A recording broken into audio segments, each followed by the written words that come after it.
Olá, meu povo, olá, apaixonado por TV, olá, você que gosta do conteúdo que eu trago aqui no canal do YouTube TV Saudades. Muito obrigado. Estou passando para te fazer um convite. Não, mas antes do convite, deixa eu te fazer um pedido. Você que gosta das entrevistas que eu trago, você que gosta do conteúdo que eu faço, por favor, me ajude o canal a fazer o canal crescer. É muito importante para mim e meu canal cresça para trazer sempre conteúdos melhores para vocês. Então, você que gosta, por favor, vai lá, comente, compartilhe, divulgue, se inscreva, dê like. Like é importante, gente. Eu preciso de like. Ative o sininho, pirim, pirim, pirim, pirim, que assim que novo conteúdo entrar, o pirim, pirim, pirim vai te avisar que tem novo conteúdo. Então, muito obrigado. O convite é o seguinte: você que gosta do meu trabalho, você que gosta do TV Saudades, me acompanhe nas outras plataformas que eu tenho. No site www.tvsaudades.com.br, no Instagram, @TV Saudades Oficial, no TikTok, @TV Saudades Oficial, e no Facebook, TV Saudades. Cada um deles faz um trabalho diferente, sempre lembrando a memória da televisão brasileira. Agora eu te convido para assistir a nossa próxima entrevista.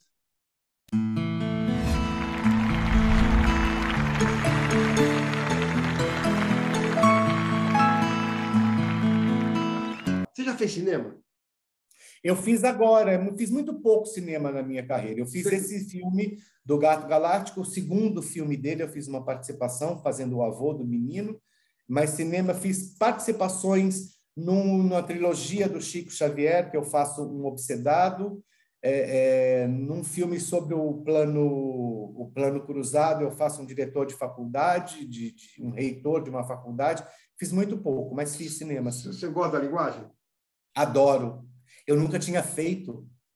É muito legal, né? Agora me diz uma coisa, como é que você funciona? Você precisa chegar com antecedência, você precisa de concentração, ou você é relaxado e o personagem vem a hora que você veste o figurino? Como é que é esse processo para você? Não, o personagem ele começa eu começo a vesti-lo quando eu chego para maquiar. Na maquiagem eu já começo que ele venha pensando nas cenas que eu vou fazer. Em televisão, você faz 30 cenas, 20 cenas por dia. Em cinema, são 5, 4, 3, né? E, assim, eu sou muito Caxias no foco durante a gravação. E aquela coisa assim, corta. Eu não sou aquele que faz e brinca. Eu sou legal, brinco, mas eu vou para um canto, sento ali onde está o switcher, fico quieto, sentado, converso, dou risada, falo besteira, tudo. Mas a hora que você escuta, vai gravar, eu já vou concentrado. Tá. Eu sou muito Caxias, assim. Eu fico muito incomodado quando o set é meio bagunçado, porque você perde a referência do que você está fazendo, né? Então, é muito difícil eu me desconcentrar. É muito difícil. Se um colega se desconcentra, eu dou risada, tudo, mas atenção, o A do atenção já é o momento para eu respirar, baixar o olho e entrar na cena. Terceira campanha no teatro, então, pronto. Já estou pronto. Eu chego no teatro, normalmente a gente chega 2 horas antes. Eu chego 3 horas antes. E aí eu vou, tomo um café, fumo meu cigarro, vou lá fora na rua, como um pastel, um pão de queijo, não sei o quê, volto, começo a me maquiar. Tudo faz parte da concentração. Você está chegando num ambiente É quase sagrado. Um ritual. Tá. Você está chegando, é a mesma coisa que assim, você vai numa igreja, você está chegando, não vai subir correndo as escadarias, vai devagar, vai deixando o ambiente tomar conta de você. Então, aquele negócio de fazer novela e teatro junto e chegar em cima da hora te incomodaria a barbaridade. Já fez? Me incomoda, já aconteceu comigo em Caminho das Índias. Eu estava na Barra da Tijuca, e a peça era em Botafogo. E a Globo sabia que eu tinha teatro às quartas e quintas. Então, assim, eu cheguei para gravar e avisei. Falei assim, ó, só para lembrar, hoje eu tenho teatro. Eu tinha 3 ceninhas para fazer. Hoje eu tenho teatro. E uma produtora que se achava, ela não tomou conhecimento. E eu quieto, esperando para gravar, a Cristiane Torloni virou para mim e falou assim, você não tem teatro hoje? Eu falei, tenho. E você está nessa calma? Eu falei, não, eu já avisei a produtora. Maitê Proença, Blota, você não tem que ir embora para o teatro? Eu falei, tenho, mas eu já avisei a produtora. Enfim, eu saí dali e cheguei no teatro 7h30, 7:45. A plateia já estava entrando. Você tem que maquiar. Isso para mim é desagradável? Não para mim. Porque eu sei que eu não vou ter esse tempo. Então, eu já nem penso nisso. Eu boto a roupa e entro. E vamos fazer. E acalma o coração durante o espetáculo. Mas eu acho um desrespeito para aquela pessoa que chegou no horário. Sim, sim, sim. Eu tenho muito assim, eu sou muito Caxias com essa história de horário. Se a minha gravação começa às 1h no estúdio, ao meio-dia, 11h30, meio-dia, eu já estou na emissora. Você está me dizendo que você tem muito respeito pela profissão. Sim, muito. Muito. É uma profissão ingrata e, se você não a respeita, ela é vingativa. Não precisa me dizer qual. Nem num caso, nem no outro. Mas já houve personagem que você se arrependeu de ter aceitado e já houve personagem que você se arrependeu de ter negado.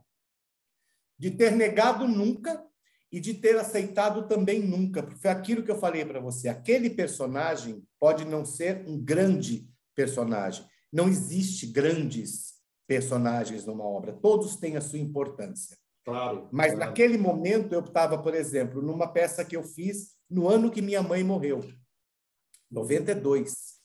Minha mãe morreu e quando eu soube que minha mãe tinha 4 meses de vida, eu fui para o teatro fazer 1.000 pessoas darem risada. Uhum. Então, naquele momento, aquele personagem, aquele projeto era a minha válvula de escape. A minha mãe morreu, eu estreei a peça, viajei, foi off São Paulo, né? Nós fomos para Araras estrear o espetáculo, justamente na semana, depois de 7 dias da minha mãe morta. Eu fiquei de luto 7 dias, assim, falei com a diretora, eu volto depois da missa de 7º dia. Voltei e tive toda a crise de saudade, de luto, de choro, de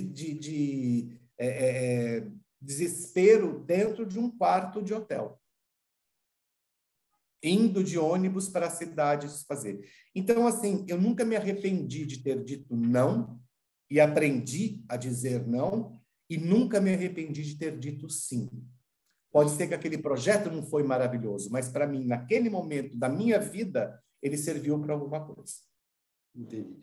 Eu vi aqui que você fez no Por Toda a Minha Vida, homenagem a Elis Regina, você fez o Paulo Machado de Carvalho, que foi um personagem real, personagem que existiu, muito provavelmente deve ter convivido com os teus pais, teu pai deve ter conhecido.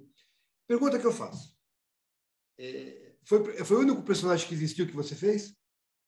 Eu não lembro, mas eu acho que sim. O Paulo Machado eu fiz no Elise e fiz no Adoniran.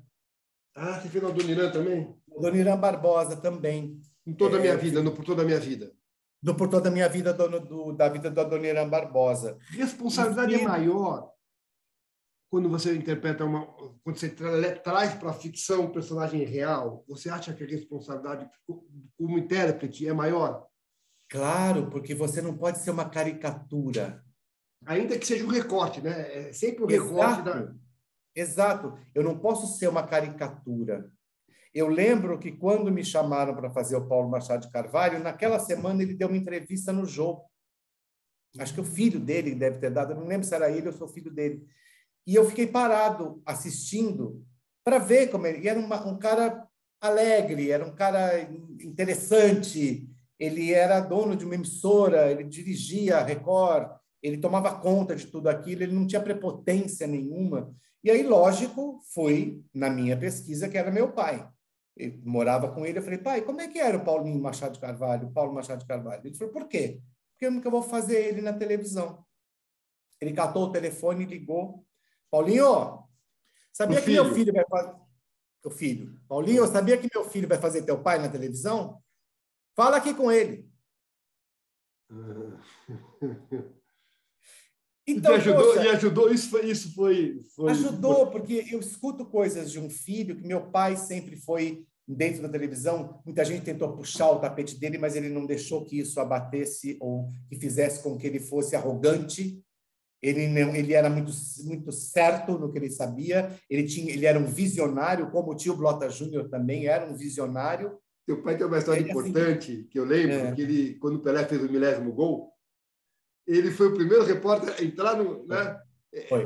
A Mas bola ele... entrou, o Pelé entrou e o papai entrou com aquele microfone. Na época ele trabalhava na Jovem Pan, era um microfone grandão, que pesava 5 quilos. Mas eu lembro, Blota, que nunca ele contava isso, sempre contavam. É isso que eu falo para você. Por isso que eu lembrei. Eles me ensinaram a ser o que eu sou, o profissional que eu sou, porque eu via como meu pai era como profissional. Eu não cheguei a ver minha mãe atuando, mas ouvi pessoas falando da minha mãe atuando. Ouvi histórias da minha mãe e do meu pai.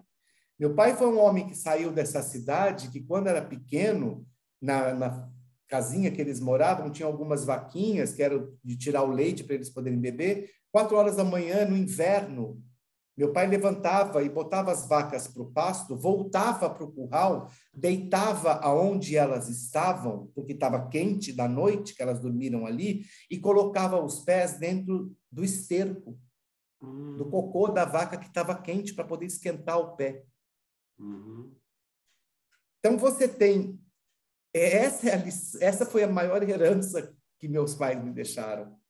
E assim, eu nunca falo do que eu fiz ou quem eu ajudei. Não falo. Eu não preciso, eu sei a verdade. Eu não preciso que botar isso em jornal. Quando você ajuda alguém, você está ajudando aquela pessoa. Para que você vai contar para os outros? Para dizer que você é magnânimo?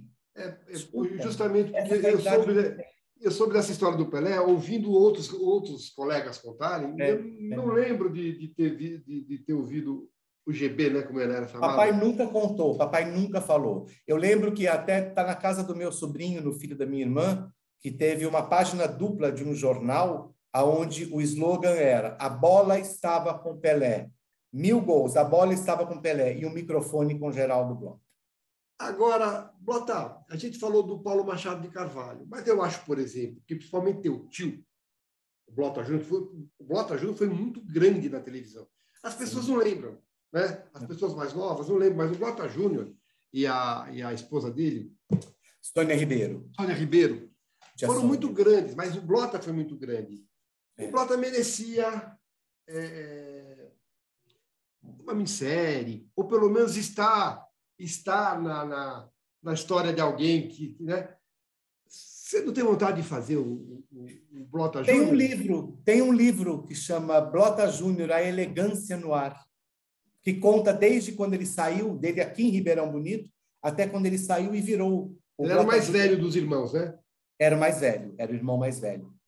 Até que ele virou o Blota Júnior da televisão, o senador, o ministro de turismo, o secretário de cultura de vários governos federais que existiram. Ele era um criador também, né? Sim.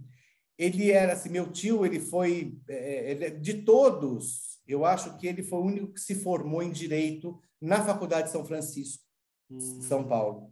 Foi o único. Então, você não pensa, você não teria orgulho de fazer, de repente, na dramaturgia, ainda que no pequeno papel? Eu cheguei a fazer o tio, não caracterizado como ele, mas na minissérie da Hebe Camargo, com a Andréa Beltrão, eu faço um cara que vai entregar um prêmio de rainha da televisão para ela. E lembro que o marido dela, que era o diretor, veio falar comigo e ele começou a falar, eu falei assim, eu sei, meu tio era o Blota Júnior, ele entregou esse prêmio para ela. Ele parou, a Andréa virou e falou assim, eu vou chamar ele de Blota quando eu vier abraçar ele, tá? Então, assim, não estava caracterizado. Nem lembro se foi ao ar ela falando obrigado, Blota, para mim. Mas deve ter sido orgulho danado, né? Exato. Infelizmente, nós somos um país sem memória. E exatamente é esse o trabalho que eu faço, o memorialismo. Eu tento resgatar esses nomes, né, que foram não só os grandes nomes, mas também quem fez televisão, quem foi coadjuvante a vida inteira, ou quem foi um pouco mais que figurante, eu tento resgatar. E o Blota, nossa senhora, eu sou um ano mais novo que você. Eu sou do dia 12 de outubro de 61. Mas eu lembro na Record, o Blota Júnior, o dia 7, que era o dia especial, né? Nossa Senhora, o show do dia 7. Todo dia 7. O Blota era o apresentador oficial, ele e a esposa dele. E a tia Sônia. Eles eram a voz da Record. Eles eram a voz. Era o casal da voz da Record. E hoje, Johnny Blota Júnior... Hoje em dia, as pessoas não sabem quem é, dentro da carreira delas, você não sabe quem é Paulo Outram. Procópio Ferreira. Eu trabalhei com pessoas que não sabem quem é Paulo Outram. E o Paulo Outram morreu outro dia, historicamente, né? Sim, sim. Agora, o Procópio Ferreira, mais tempo ainda, imagina. Exato.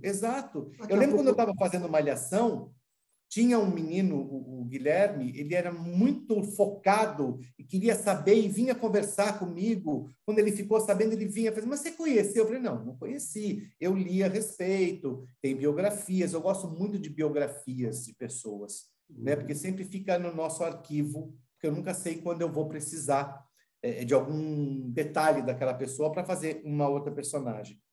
E aí eu lembro que eu trouxe para ele um livro meu, que eu tinha ganhado, que contava a trajetória de um teatro do Paulo Outram, e dei de presente para ele. Eu falei assim, leia isso, você vai entender o que é um ator que trabalhou no Beabá, o Bandeirante.